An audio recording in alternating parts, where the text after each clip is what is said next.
بے وفا دل نے اسے الزام دینا چاہا، مگر عقل نے اگلی لمحے ہی اس سرزش کر ڈالی کہ وہ بے وفا نہیں ہے۔ اس نے تو کبھی اشعریاً کنانین بھی محبت کا اظہار نہیں کیا، کبھی کوئی ایسا عہد و پیمان نہیں باندھا تھا۔ تم سے قصور تمہارا ہی ہے، تمہاری یک طرفہ محبت کا ہے، اب بھگتو۔ میں نے فوراً اپنی غلطی تسلیم کر لی، واقعی غلطی میری ہی تھی۔ رضوان کے کردار میں کوئی جھول نہ تھا، لیکن اب اس کا دل کا کیا کروں؟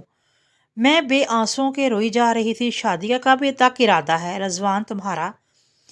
سمرا نے آنکھیں گھماتے ہوئے پوچھا۔ اسی سال کے آخر تک انشاءاللہ، رضوان نے اشار لہجے میں جواب دیا۔ لفظ انشاءاللہ میرے دل پر کسی تیر کی مانند لگا۔ میں خود پر جبر کیے آنسو باندھے بیٹھی تھی۔ جوس بمشکل میرے حلق سے اتر رہا تھا۔ اگلے لیکچر کا وقت ہو گیا تو ہم ایک بار پھر کلاس لینے چل دیے۔ سر ظہور لیکچر دیتے جا رہے تھے اور میں اپنے دل سے لڑنے، اسے سمجھانے میں مصروف تھی۔ کلاس ختم ہوتے ہی میں نے خاموشی سے گھر کی راہ لی۔ گھر آ کے خود کو کمرے میں بند کر لیا۔ جتنا رو سکتی تھی روئی۔ دل کا بوجھ تھا کہ ہلکا ہونے کو نہیں آ رہا تھا۔ رب سے بھی کتنے ہی گلے شکوے کاٹ ڈالے، جس پہ بعد میں شرمسار بھی ہوتی رہی۔ میرا یقین مستحکم ہے کہ رب کے فیصلے مصلحت سے پر ہوتے ہیں۔ ہم بہتر کے طلبگار ہوں، مگر وہ ہمیں بہترین سے نوازتا ہے۔ لیکن یہ دل تھا کہ مان ہی نہیں رہا تھا۔ کسی ضدی بچے کی صورت رضوان کو مانگے جا رہا تھا۔ شام کو امی نے میری صورت دیکھی تو پریشان ہو کر وجہ پوچھنے لگی۔ امی، آج ایک پروفیسر نے مجھے بلا وجہ ہی ڈانٹ دیا۔ مجھے بر وقت یہی بہانہ سوجا۔ میں چونکہ اگلوتی بیٹی تھی، اس لیے مجھے ڈانٹ ڈپٹ سننے کی عادت نہیں تھی۔ امی نے میرے بہانے کو سچ سمجھ لیا۔ پہلے تو انہیں غصہ آیا کہ ان کی بیٹی کو کیوں ڈانٹا گیا، پھر خود ہی کہنے لگیں، استاد تو استاد ہوتا ہے نا بیٹا، اگر ڈانٹ دیا تو کیا ہو گیا، اپنی حالت خراب کرنا کیسی عقل مندی۔ میں نے سعادت مندی سے سر ہلا دیا، آنسو صاف کیے اور مسکراتے ہوئے ان کے گلے لگ گئی۔ اور وہ کتنی ہی دیر تک میری پشت سلاتی رہیں اور پیار کرتی رہیں۔ میری امی میری بہترین دوست تھی۔ میں ان کے ساتھ اپنی ہر بات شیئر کرتی تھی، لیکن رضوان کا ذکر کرتے وقت میں ہچکچا جاتی تھی۔ اچھا ہوا نا کہ انہیں کچھ نہیں بتایا تھا، ورنہ آج انہیں بھی کتنا دکھ ہوتا۔ میں تو سوچ کر ہی رہ گئی۔ سب نے رضوان کو مبارکباد دی، لیکن تم نے جھوٹے منہ کی خوشی کا اظہار نہیں کیا۔ اگلے روز اشمیر نے مجھے گھیر لیا۔ کل اس بیچارے کی طبیعت اتنی خراب تھی، اسے کہاں ہوش تھا مبارکباد دینے کا، وہ تو خود کو سنبھالے بیٹھی تھی۔ یہ کیا کم ہمت ہے اس نے کی، سمرا نے میری جانب سے جواب دیا۔ اوہ سوری، کیا ہوا تمہیں؟ تینوں لڑکوں نے یک زبان معذرت کے بعد سوال اٹھایا۔ بی پی لو تھا، میں نے ہولے سے جواب دیا۔ وہ تو آج بھی لگ رہا ہے تمہارا، رضوان نے بغور میرا چہرہ دیکھتے ہوئے کہا۔ چلو آؤ، میں تمہیں زبردست ڈرنک پلاتا ہوں، میں بھی ایک دم تمہارا زبردست ہو جائے گا۔ وہ میرا ہاتھ تھامے کینٹین کی طرف چلنے لگا۔ ہمیں بھی پیچھے تینوں نفوس نعرہ لگاتے ہوئے بھاگے۔ میری نگاہیں اپنے ہاتھ پہ مرکوز تھیں اور رضوان نے تھامے رکھا تھا۔ کاش تم ہمیشہ ہمیشہ کے لیے یہ ہاتھ تھام لو، رضوان دل نے تڑپ کر خواہش کی۔ 7 اپ جانے کیا کیا ملا کر بنایا گیا ڈرنک ہے، واقعی بہت زبردست تھا۔ طبیعت ایک دم حشاش بشاش ہو گئی، مگر یہاں تو حالت دل خراب تھی۔ میں زبردستی مسکرانے لگی، اسی پر اپنا حال دن عیاں نہیں ہونے دینا چاہتی تھی۔ شکریہ، میں نے مسکرا کر رضوان کا شکریہ ادا کیا۔ اس نے اپنے دلکش مخصوص انداز میں سینے پہ ہاتھ رکھ کے گردن کو تھوڑا جھکا کر میرا شکریہ قبول کیا۔ اس شخص کی تو ہر ادا ہی جان لیوا تھی۔ عشق نامراد ہی ایسی بیماری ہے کہ محبوب بھی دیوتا ہی کے روپ میں دکھائی دینے لگتا ہے۔ تینوں لڑکے کچھ دیر بیٹھنے کے بعد اٹھ کر چلے گئے۔ انہیں آج جلدی گھر جانا تھا۔ ہم دونوں لڑکیوں نے آخری لیکچر لینے کا فیصلہ کیا تھا۔ لیکچر میں ابھی وقت تھا، سو ہم وہیں بیٹھی رہیں۔ اب کیا کرو گی؟ سمرا نے میری آنکھوں میں جھانکتے ہوئے پوچھا۔ کیا مطلب؟ میں نے نافہم انداز میں پوچھا۔ رضوان کے بارے میں پوچھ رہی ہوں۔ اس کی وضاحت پہ میرا دل تیزی سے دھڑکا۔ اسے کیسے پتہ چل گیا؟ تم کیا کہہ رہی ہو؟ مجھے کچھ سمجھ نہیں آ رہا سمرا۔ میں نے نگاہیں چرا لیں۔ رضوان نے کبھی تم سے کچھ کہا یا یہ محبت یک طرفہ تھی؟ اس نے میرا چہرہ سیدھا کرتے ہوئے پوچھا تو میری آنکھوں کے گوشے بھیگ گئے۔ سارا قصور میرا ہے سمرا، میں نے آنکھ کا گوشہ صاف کیے۔ ہاں واقعی قصور تمہارا ہی ہے، جب دل میں کچھ تھا تو کہہ دینا چاہیے تھا نا۔ خاموش محبتوں کا دور بیت چکا ہے میڈم جی۔ اس کا لہجہ یکدم درست ہوا۔ میں نے موضوع بدلنا چاہا۔ ہاں، اب مجبوری ہے، اس کے علاوہ کوئی چارہ بھی نہیں۔ میں نے خود کو زیادہ سے زیادہ پڑھائی میں مصروف کر لیا۔ پہلے کی طرح گپ شپ نہیں ہوا کرتی تھی۔ میری کوشش ہوتی تھی کہ رضوان سے کم ہی ملاقات ہو۔ میں اسے بھول جانا چاہتی تھی، یہ بھی جانتی تھی کہ یہ ناممکن ہے، مگر کوشش تو کی جا سکتی تھی نا۔ گھر میں میرا زیادہ تر وقت اپنے کمرے میں گزرنے لگا۔ میں جہاں رب سے صبر مانگتی، وہیں کوئی معجزہ کر دینے کی درخواست بھی کرتی۔ کبھی کبھار تو اتنی مایوس ہو جاتی کہ نوبت گلے شکوے تک جا پہنچتی، جس پر بعد میں نادم ہوتی رہتی اور توبہ بھی کرتی۔ وقت جیسے جیسے گزر رہا تھا، میری حالت بجائے سنبھلنے کے بگڑتی جا رہی تھی۔ دل کو کسی پل چین نہ تھا۔ رضوان نے کہا تھا کہ سال کے آخر میں شادی ہے، اور وقت پر لگا کر اڑنے لگا۔ ایک روز صبح تیار ہو کر یونیورسٹی کے لیے نکلنے لگی کہ سمرا کا فون آ گیا۔ لڑکی، یونیورسٹی میں آ کر جو بات کرنی ہوئی کر لینا، پہلے ہی دیر ہو رہی ہے، میں نے کال کو ریسیو کرتے عجلت میں ہی کہا۔ رکو، میری بات دھیان سے سنو، رضوان کے بابا کی اچانک ڈیتھ ہو گئی ہے۔ بے خبر تھی۔ دھماکہ! میں کتنی ہی دیر فون کان سے لگائے سکتے سی کیفیت میں کھڑی رہی۔ سمرا جانے کیا کہہ کر رابطہ منقطع کر چکی تھی۔ جب ہوش آیا تو امی کو پکارتے ان کے کمرے کی طرف بھاگی۔ خبر سن کر وہ بھی حیران پریشان کھڑی رہیں۔ ارے وہ تو اچھے بھلے تھے۔ امی کو تو یقین ہی نہیں آ رہا تھا۔ یقین تو مجھے بھی نہیں آ رہا تھا۔ سمرا کی زبانی نہ پتہ چلتا تو میں یقین نہ کرتی۔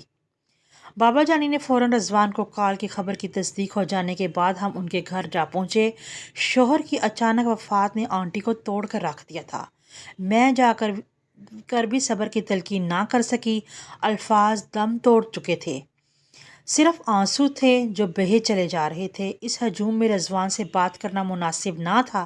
جنازے کے بعد ہم واپس آ گئے۔ اس کے بعد امی گاہے بگاہے ان کے ہاں چکر لگا لیتی تھی۔ امی کی آنٹی کے ساتھ اچھی دوستی ہو چکی تھی۔ میری ملاقات رضوان کے منگیتر سے بھی ہوئی۔ روبی ایک خوبصورت لڑکی تھی، دونوں کی جوڑی ایک دم پرفیکٹ تھی۔ اسے دیکھنے کے بعد میرا دل مزید مغموم ہو گیا۔ میں قبول صورت لڑکی خود کو بہت کم تر سمجھنے لگی۔ میں اکثر سوچتی، جس کی روبی جیسی حسین منگیتر ہو، وہ بھلا کسی اور کی طرف کیوں دیکھے گا؟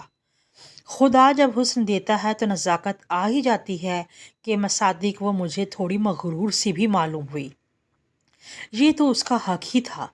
رضوان اب اکثر ہی غیر حاضر رہنے لگا۔ اگر یونیورسٹی آ جاتا تو گمسم سا بیٹھا رہتا۔ شاید ابو کے سر پہ نہ رہنے سے دنیا کی ساری رنگیلیاں بے رنگ ہو گئی تھیں۔ شاید اسی لیے وہ بھی چپ سادھ سا ہو گیا، بجھا بجھا سا رہنے لگا۔ ہم سب چاہ کر بھی اسے تسلی نہ دے پاتے تھے۔ اس کا دکھ ہی ایسا تھا کہ ہم بانٹ ہی نہیں سکتے تھے۔ یار، تیری شادی ہونے جا رہی ہے، اب تو ہنس کھیلا کر، بھابھی یہ صورت رونی دیکھ کر تجھے سے بیزار نہ ہو جائیں۔ ایک دن بلال نے اسے سمجھانے کی کوشش کی۔ یہ سننا تھا کہ میرا جسم ایک دم سے ٹھنڈا ہو گیا۔ شادی؟ میں جانتی تھی کہ وہ منگنی شدہ ہے، ایک نہ ایک دن اس کی شادی بھی ہونی ہے، مگر یہ دل تھا کہ اس کی شادی کے ذکر پہ تڑپ اٹھا تھا۔ اب یہ سننا تو لگا دل بند ہی ہو جائے گا۔ کب ہے شادی؟ بہت بے وفا نکلے، ہمیں تو بتایا ہی نہیں۔ سمرا نے کمزور سے لہجے میں احتجاج کیا۔ بس امی کی عدت پوری ہوتے ہی دسمبر کے پہلے ہفتے میں۔ شادی کارڈ پریس میں جا چکے ہیں، سب کو انوائٹ کروں گا۔ رضوان زبردستی مسکرا دیا۔ میری زبان پر تالے پڑ چکے تھے۔ اس روز گھر آ کر میں بہت روئی۔ شام کو پتہ چلا کہ امی کا بڑے بھائی کے ساتھ عمرے کا پروگرام بن چکا ہے۔ میں خفا ہوئی کہ مجھے کسی نے نہیں بتایا۔ امی کا کہنا تھا کہ سب اچانک ہوا ہے، بات کرنے کا موقع ہی نہیں ملا۔ امی عمرے پہ چلی گئیں۔ اسی بہانے میں نے یونیورسٹی سے چھٹی لے لی اور میں رضوان کا بالکل بھی سامنا نہیں کرنا چاہتی تھی۔ 15 روز کے بعد امی کی واپسی ہوئی۔ سب سے پہلے انہوں نے رضوان کے گھر جانے کی خواہش کا اظہار کیا۔ وہ اپنی سہیلی کے لیے اداس تھی، انکار کرنے کے باوجود مجھے بھی ساتھ لے گئیں۔ دونوں سہیلیاں ایک دوسرے سے مل کر بہت خوش ہوئیں۔ آنٹی کا چہرہ مجھے مرجھایا مرجھایا سا لگا۔ رضوان گھر پر نہ تھا، اس کی بڑی بہن آئی ہوئی تھی۔ میں نے وہاں سب کے لیے بہت دعائیں کی ہیں، بچوں کی پڑھائی، نوکری، نیک نصیب کے لیے بھی دعائیں کرتی رہی ہوں۔ پتہ ہے میں نے اللہ پاک سے رضوان جیسا ساتھی مانگا ہے۔ میری ماں نے بھول پن میں ہر بات کہہ ڈالی۔ آنٹی اور مونا آپی نے ایک دوسرے کی طرف دیکھا، ایک گڑبڑا سی گئیں۔ ماشاء اللہ سے کب کر رہے ہیں رضوان کی شادی؟ روبی بہت پیاری بیٹی ہے، اللہ پاک دونوں بچوں کے نصیب اچھے کرے، آمین۔ امی کے پوچھنے پر آنٹی نے بس مسکرانے پر اتفاق کیا، چائے وغیرہ سرو کرنے میں مصروف ہو گئی۔ مجھے ان کا یہ انداز کھٹک گیا، مگر میں نے خاموشی ہی بہتری جانی۔ یونیورسٹی جانا شروع کر دیا۔ ایک دن ہم یونیورسٹی کے گراؤنڈ میں بیٹھے اپنے نوٹس شیئر کر رہے تھے، امتحان سر پر تھے۔ اچانک اشمیر اور بلال کے پیٹ میں بھوک کے مروڑ اٹھنے لگے۔ وہ دونوں کینٹین کی طرف چل دیے۔ سمرا اس روز چھٹی پر تھی، پیچھے میں اور رضوان تنہا رہ گئے۔ ویسے میں اتنے دنوں سے حیرت میں مبتلا ہوں کہ کیا دعائیں ایسے بھی قبول ہوتی ہیں؟ میں نے سر اٹھا کر نافہم انداز میں رضوان کی طرف دیکھا۔ آنٹی نے حرم میں کھڑے ہو کر دعا کی کہ انہیں رضوان صاحب داماد ملے۔ اللہ پاک نے رضوان ہی ان کی جھولی میں ڈال دینے کا فیصلہ کر لیا۔ وہ خوفناک لہجے میں بولا جا رہا تھا اور میں سنی جا رہی تھی اور اس کی صورت دیکھی جا رہی تھی۔ سب کچھ سنتے ہوئے بھی اس کی باتیں میری سمجھ میں نہیں آ رہی تھی۔ کیا مطلب ہے تمہارا؟ میں پوچھنا چاہتی تھی مگر زبان بالکل خاموش ہو گئی تھی۔ کیا تم بھی وہی چاہتی ہو جو آنٹی کی تمنا ہے؟ اس کے سوال پہ میں نے سب ٹاس سی گئی۔ ہائے گائز، تم لوگ بھی انجوائے کرو۔ بلال نے سنیکس کا ایک پیکٹ ہماری طرف اچھال دیا۔ ان کی آمد پر میں اپنے رب کے حضور سجدہ ریز ہو گئی۔ رضوان مجھے دیکھتا رہا، اس کی آنکھوں میں شرارت ناچتے دکھائی دیے۔ اس روز گھر پہنچی تو دھماکے دار خبر میری منتظر تھی۔ رضوان کی امی نے رضوان کے لیے میرا ہاتھ مانگا تھا۔ یہ کیسے ممکن ہے؟ روبی بیچاری کا کیا بنے گا؟ میں روبی کے حال سے خوش بھی نہ ہو پائی، حالانکہ اس لمحے کے لیے میں دن رات تڑپی تھی۔ نام مت لو ان لوگوں کا، بیچاری نہیں ہے وہ۔ توبہ توبہ، مجھے تو حیرت ہوتی ہے، ایسے لوگ بھی ہیں دنیا میں۔ کیا ہوا امی؟ مجھے بھی تو پتہ چلے۔ رضوان کے بابا کی ڈیتھ کے بعد ان کی بہن کو وہم ہو گیا کہ اب ان کی بیٹی کے ساتھ اس گھر میں اچھا سلوک نہیں کیا جائے گا۔ پہلے تو وہ لوگ تنگ کر کے اپنی مرضی کی بری یعنی دلہن کا سامان تیار کرواتے رہے، پھر اچانک مطالبہ کر دیا کہ حق مہر میں مکان ہماری بیٹی کے نام کر دیا جائے۔ انہیں اپنی بیٹی کی خوشیوں کی ضمانت چاہیے تھی۔ رضوان اور اس کی ماں نے سمجھانے کی بہت کوشش کی مگر وہ تو جیسے ہر حد پار کرنے پر تلے ہوئے تھے۔ انکار کرنے پہ سارے رشتے ناطے توڑ کر چلتے بنے۔ یہاں تک پرواہ نہ کی کہ کارڈ تک بڑھ چکے ہیں، شادی میں تھوڑے ہی دن باقی رہ گئے ہیں۔ امی تعصب اور حیرت سے ملے جلے کیفیت میں مجھے تفصیل سے آگاہ کر رہی تھیں۔ میری آنکھیں بھی مارے حیرت کے پھیلی جا رہی تھیں۔ جہاں اعتبار نہ ہو وہاں رشتے بنانا اور نبھانا بہت مشکل ہوتا ہے۔ ان لوگوں نے قسمت کا لکھا سمجھ کر خاموشی اختیار کر لی ہے۔ اب وہ تمہیں اپنی بہو بنانے کی خواہش مند ہیں۔ تم بتاؤ تمہاری کیا مرضی ہے؟ ہم سب تو بہت خوش ہیں، لیکن تمہاری خوشی کے بغیر تو کچھ نہیں ہو سکتا ہے نا بیٹا۔ امی اپنی بات مکمل کرنے کے بعد میرے جواب کی منتظر دکھائی دینے لگی۔ پتہ نہیں، مجھے تو کچھ سمجھ نہیں آ رہا امی، جیسے آپ لوگوں کی مرضی۔ میں یہ کہہ کر مسکراتی ہوئی اپنے کمرے میں چلی گئی۔ وہ لمحہ جس کے لیے میں 1.5 سال تڑپی تھی وہ عنایت ہوا تو میں خود کو حالات سنبھالنے سے قاصر پا رہی تھی۔ رب کے حضور سجدہ ریز ہونے کا بھی ہوش نہ رہا تھا۔ رات تک میں بہت کچھ سوچتی رہی۔ آخر تانگ آ کر میں نے رضوان کا نمبر ملا دیا۔ تم روبی سے پیار کرتے ہو نا؟ حالات نے تمہارے درمیان جدائی ڈال دی ہے، ورنہ تم کبھی جدائی کا سوچ نہیں سکتے تھے نا۔ اب اس کے بغیر جینا مشکل ہو جائے گا، لیکن جینا پڑے گا۔ یہ قسمت کی ستم ظریفی ہے، مجھ سے شادی کرنے پر تمہیں آنٹی نے مجبور کیا ہے نا، اور آنٹی یہ قدم اپنی سہیلی کی محبت میں اٹھا رہی ہیں، ورنہ میں اور روبی کا تو کوئی مقابلہ ہی نہیں۔ میں نے دوسری طرف اس کی آواز سنتے ہی پے در پیر کئی سوال کر ڈالے تھے۔ آخری جملے کی ادائیگی پر میرا لہجہ بھیگ چکا تھا۔ ہاں بالکل ٹھیک کہہ رہی ہو تمہارا روبی کا کوئی مقابلہ نہیں، وہ ٹہری ایک خود غرض لڑکی اور تمہیں بھولی بھالی رشتوں کی قدر کرنے والی ہو، دوسروں کے لیے اپنے حق کا دستبردار ہو جانے والی لڑکی ہو۔ کیا تم مجھے گامر سمجھتی ہو؟ ان 2 سالوں میں مجھے تمہاری آنکھوں سے امرتی محبت دکھائی نہیں دیتی تھی؟ پسند میں بھی تمہیں دیکھنے لگا تھا، مگر بابا جانی نے اپنے بھانجے سے میرا رشتہ طے کر دیا تو میں نے کچھ کہہ کر ان کا دل دکھانا مناسب نہ سمجھا، اپنے دل کو جیسے تیسے سمجھا لیا، لیکن میں نے کلمہ شکر ادا کیا، تم سے کوئی عہد و پیمان نہیں باندھا تھا۔ امی کے بھی نہ چاہتے ہوئے بابا کی خواہش کا احترام کیا، پھر ان کی اچانک ڈیتھ کے بعد بھی ہم نے ان کی خواہش کا خیال رکھا، مگر وہ لوگ بہت کم ظرف نکلے۔ تمہارے میرے دل میں کیا مقام ہے جاننا چاہو گی؟ وہ بول رہا تھا اور میں دم سارے سنی جا رہی تھی۔ اس کا آخری جملہ جو کچھ توقع کے بعد بولا گیا تھا سن کر میں ہڑبڑا سی گئی۔ نہیں، میں نے جھٹ رابطہ منقطع کر دیا۔ دوسری جانب وہ یقیناً مسکرا دیا ہوگا۔ اس کے بعد ہماری فلمی انداز میں جھٹ منگنی پٹ بیاہ ہو گیا، اسی تاریخ کو رخصتی ہوئی جو روبی کے ساتھ طے تھی۔ تعلیم ہم دونوں نے شادی کے بعد مکمل کی۔ آج 5 سال گزر جانے کے بعد بھی اس خوبصورت معجزے کے ہونے پہ میں روزانہ شکرانے کے نفل ادا کرتی ہوں۔ آج ہماری ایک بیٹی ہے اور دوسری بار میں امید سے ہوں۔ رب العزت کا جتنا شکر ادا کروں کم ہے۔ معجزے آج بھی ہوتے ہیں، مگر انسان کو نیک نیت ہونا چاہیے اور اللہ تعالیٰ پر مستحکم یقین ہونا چاہیے۔